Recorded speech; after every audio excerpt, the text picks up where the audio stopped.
Prior to the reforms, the system was not functioning well at all. We were seeing steadily increasing costs every year. Our medical costs were up 25%, and for our members, our premiums were up, going up about 22% per year for the, say, 3 years prior to the reforms. You know, city budgets are always tight.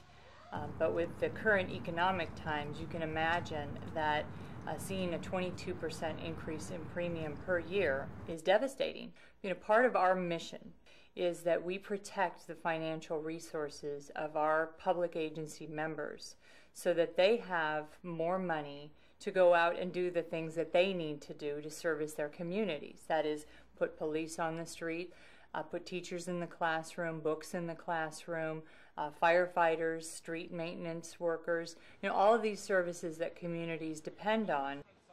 Typical things that we were seeing going on with claims involved a couple of areas. One was runaway medical treatment. Claims that had these ongoing medical visits on a claim that we really had no mechanism to do anything about. And another was really the permanent disability and the inconsistency in the way the permanent disabilities were rated. There was just no objectivity, no consistency to the way the system was managed, was administered, and it was implemented. And so it just wasn't fair to anyone.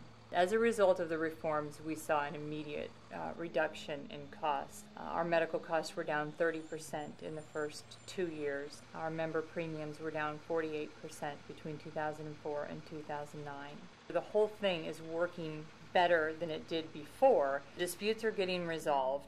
Treatments requests are getting reviewed according to guidelines. Initial treatments getting implemented faster. And overall, treatment is getting delivered more appropriately according to guidelines. There are threats to the reforms. We've had some case law decisions that have come out recently that could really roll back the permanent disability scheme that was put in place with the reforms. The unknown really is what happens when Governor Schwarzenegger leaves office.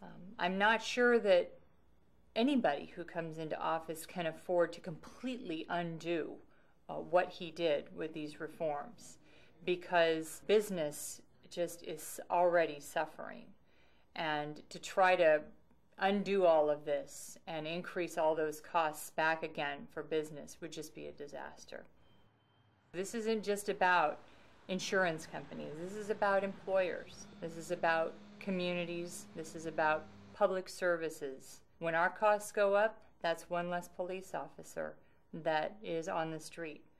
That's one less teacher in the classroom. That's less books. That's roads that don't get fixed. There's a direct impact on communities when our costs go up.